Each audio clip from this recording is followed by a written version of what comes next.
Chapter 8. Jessica is about to leave for work when the phone rings. Hello. I'm sorry to bother you, but I'm trying to get in touch with Cicely Matthews. Yes, hold on just a minute and I'll get her. Jessica appears in Cicely's bedroom doorway and points to the phone. It's for you, dear. Noticing the wariness in Cicely's eyes as she turns to get the phone, Jessica leaves to give her some privacy, though she can't help being curious. The female caller had a prominent southern accent.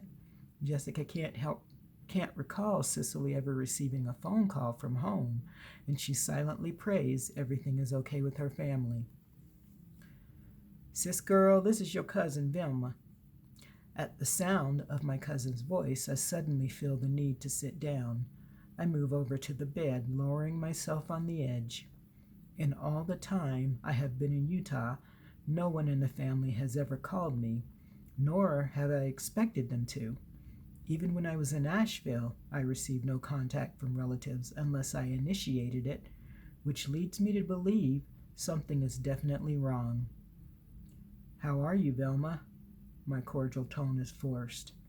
I'm doing okay, girl, but I got some bad news. Your mama died last night. It takes a moment before the statement registers in my head. In stunned silence, I press a hand to my mouth as my cousin's words take hold in my mind. Mama is gone. I can't believe it. Cicely, are you all right? I'm fine, I finally answer. How did it happen? The paramedic said she had a heart attack. Kenneth, a guy she started hanging out with last week, called them. By the time they got there, it was too late. She was already gone. I found your number in her purse. Heaving a weary sigh, I stare at a hummingbird hovering just outside the window.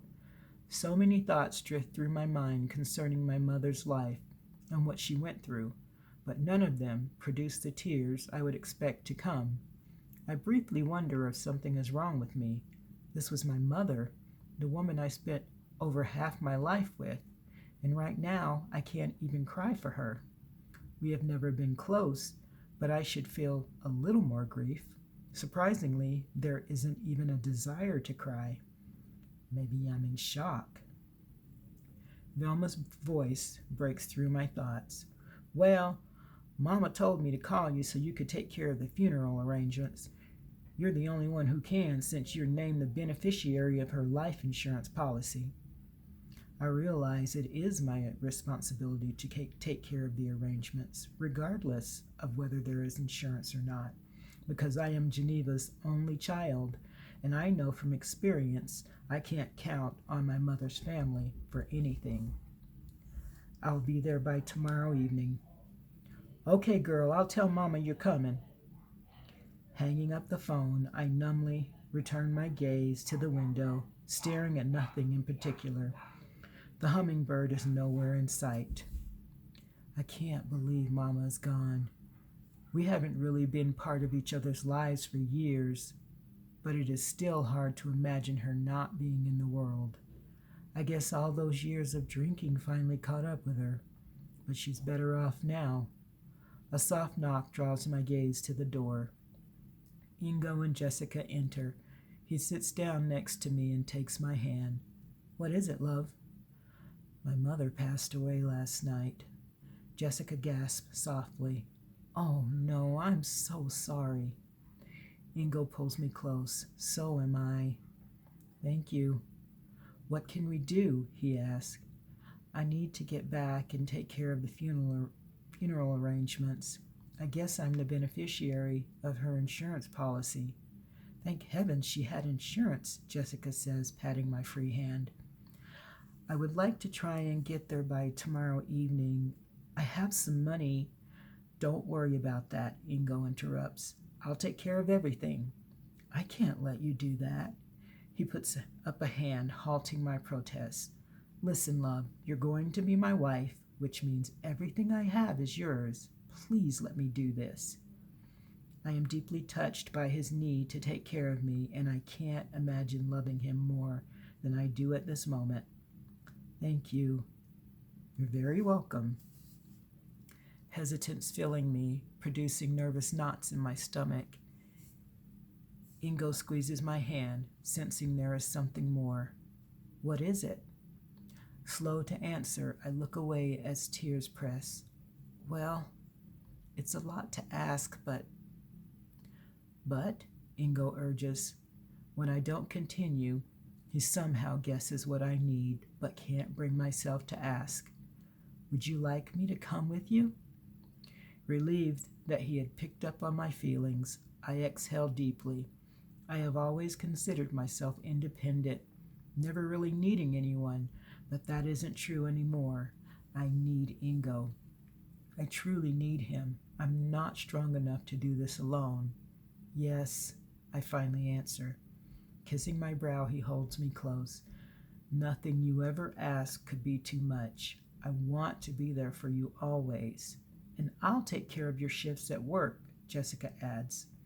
I smile at the woman I have come to look to as a mother, as well as a dear friend. You have both been so good to me, and I don't know what I would do without you. She squeezes my hand. You'll never have to find out. Ingo quickly makes all the travel arrangements. Using his laptop, he purchases our tickets, reserves the hotel rooms, and a rental car.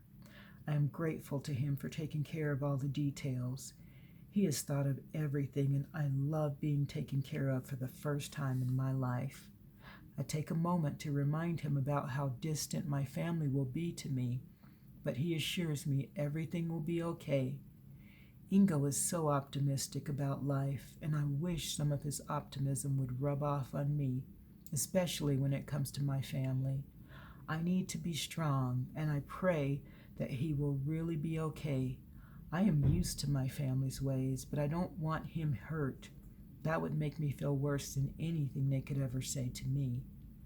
Later in the evening, as I sit nestled in Ingo's arms, my gratitude for the privilege of having him in my life is increased. I know we will have trials, and life won't be perfect, but I'm determined to be the best wife I can possibly be and try to make our life together a happy one.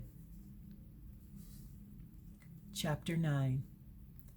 My Aunt Gladys lives in the historic part of town. Though many homes have been renovated, most of the houses in her neighborhood are old. Some of them have windows missing, while others look like a good stiff wind would knock them right over. Even when I lived in Asheville, I never ventured to this part of the city. Maybe if my aunt had been willing to have some kind of relationship with me, I might have braved it and gone.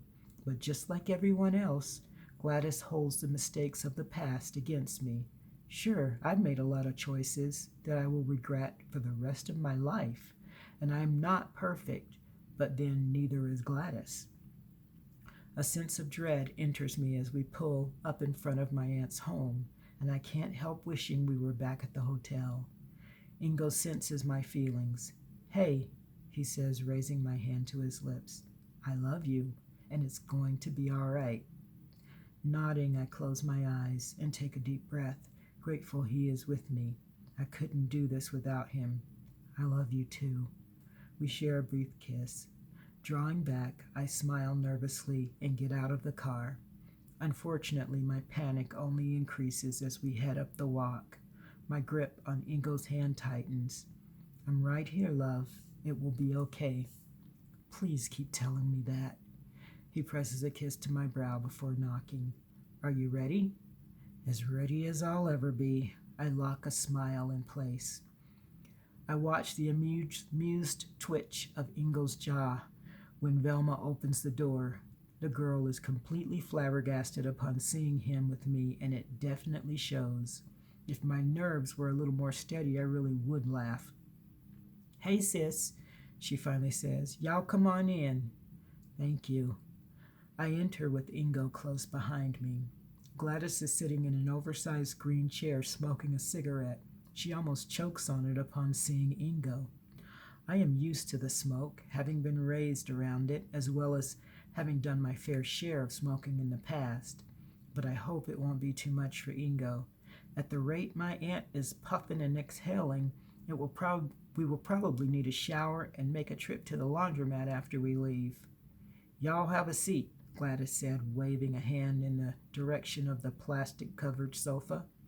Growing up, I found plastic-covered furniture to be common in the homes of many people I knew.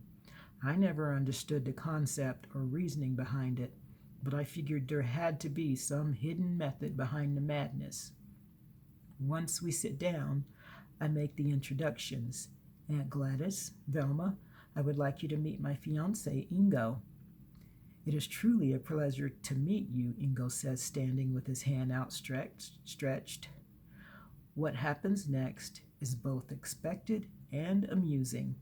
Gladys's eyes literally bulge from her wide, round face, and Velma's mouth drops open.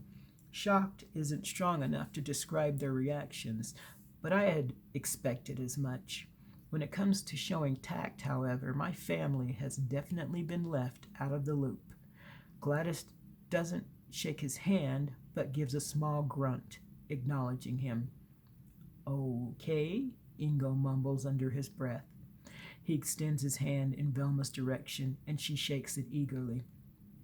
Where you from? Gladys asks, as he sits down again. I'm from Melbourne, Australia. She again grunts in acknowledgement. Okay, comes his repeated mumble, and I fight the laugh bubbling to the surface. How have you two been? I ask, attempting to lighten the moment and hold some sort of conversation.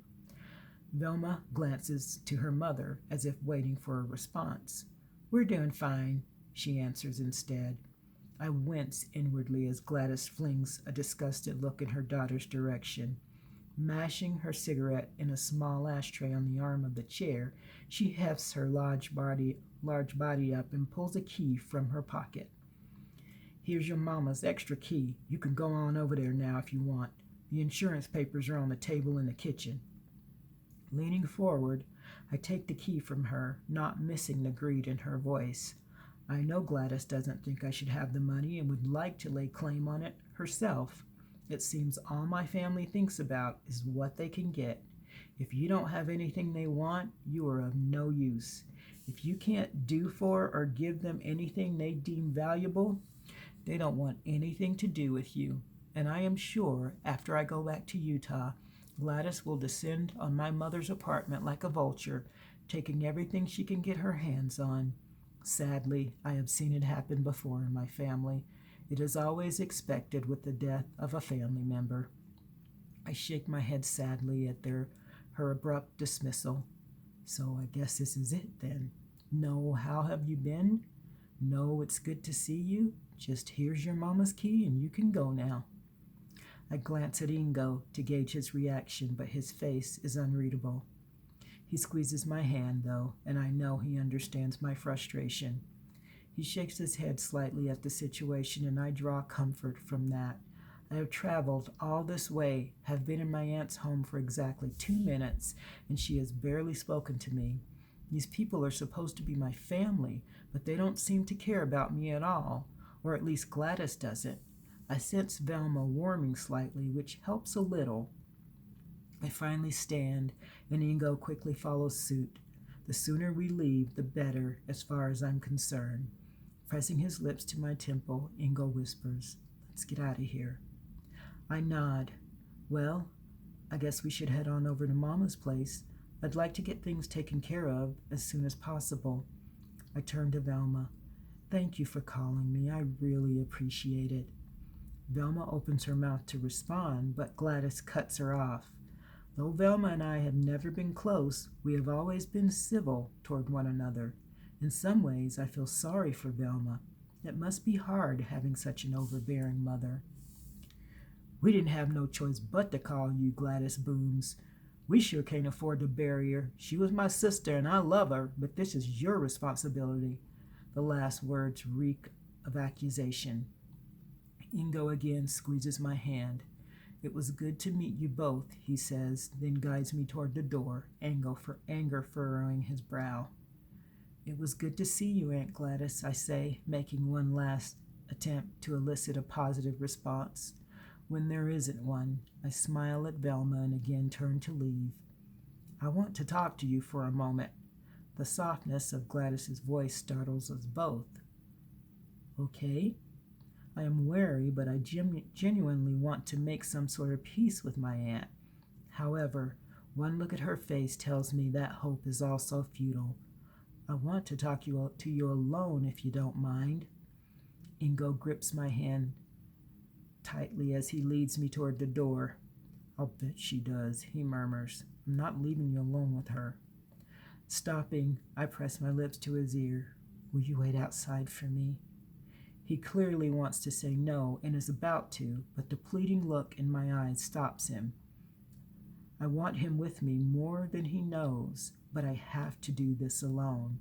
I pray for strength enough to handle whatever my aunt dishes out at me. I'll be right outside, he says softly. Taking in his expression, my heart aches because this is equally hard for him. He has become so protective of me, and I love him for it. No one has ever made my heart feel so safe. As he glances back at me, I give him a reassuring smile. He smiles back and leaves to wait at the car. Closing the door, I face my aunt, fully aware of what is coming. Despite having little contact with them, I have always been able to read Gladys and her brother Pete like a couple of books. The two are exactly the same, and I dread having to see him just as much. Gladys leans back in the chair and lights another cigarette, and I take this moment to study her. She has always been a heavy woman, but now her arms and legs are so swollen she looks ill. Her graying hair is a disheveled mess, and her clothes look as if they haven't seen soap and water in a while. She truly looks unhappy, and for a moment I almost feel sorry for her. Almost. My aunt takes a long drag of the cigarette, blowing the smoke upward. Girl, when you up and moved to that white state, I thought you were crazy, but now I know you are. What do you think you're doing marrying that white man? I am marrying that man because he loves me and makes me happy. I am unruffled by her bluntness. I am used to it and well aware of her feelings of racial superiority. Her opinion has always been that people should stay with their own kind. Gladys laughs. No, I don't buy that, sis. I can tell you the real reason you're with him. Oh, really? My attempt to sound amused is failing. Really, she continues as if ours is the most natural conversation in the world. See, I think you with him because you're trying to make people think you're better than you are. You brought him here to show us you're moving up in the world. You think being with him is going to make you look good. I had known it was coming, but I am still appalled that she could think such a thing. I could never use someone like that, no matter how down I feel on myself. Straightening my shoulders, I look at her intently. Well, Aunt Gladys, if that's what you want to think, then feel free. I know the truth. For the first time in my life, I have someone who truly loves and cares for me. I have a good life in Utah, and I'm happier than I've ever been. Just because I want a better life doesn't mean I think I'm better. Anyone who wants something bad enough and goes after it can be blessed with it. Velma is leaning against the wall, listening intently, never uttering a word. She never does when her mother is speaking, but this time she has no interest in her mother's words, not that she ever has anyway. She is only interested in what Cicely is saying. She has never been close to Cicely, but she truly admires the way her cousin changed her life. Velma has made mistakes as well, and just like Cicely, Gladys never lets her forget them. She truly envies her cousin. Good speech, Gladys says, clapping her hands. That was a real good speech, but let me ask you something. How much does that man really know about you? Wincing, I look away, giving her the added fuel she needs to keep going. Does he know your used merchandise probably 50 times over? Struggling not to cry, the tears escape anyway. That is all in the past. I'm not. Gladys rides over my weak defense. Does he know about your druggy days? And what about your drunkard days? And how would he react if he knew about your nights of sleeping in houses other than your own, waking up next to men you didn't know? She punches up the spite level with each word. I remain quiet as my heart revisits the despair I thought I'd left behind. It seems my emotional relief was only temporary. I should have known better. Watching a triumphant smile spread across Gladys's face, I wait for her closing remarks. So you see, Cicely, you can never escape who you are. You can never escape your life. You are what you are, and you, Miss High and Mighty, are nothing more than a tramp trying to change something that can't be changed. I hastily brushed the tears from my cheeks. I am not a tramp, and I am not that kind of person anymore. But even as I utter the statement, I don't truly believe it. Surrendering to my belief that it is useless to deny it any longer, I quietly leave.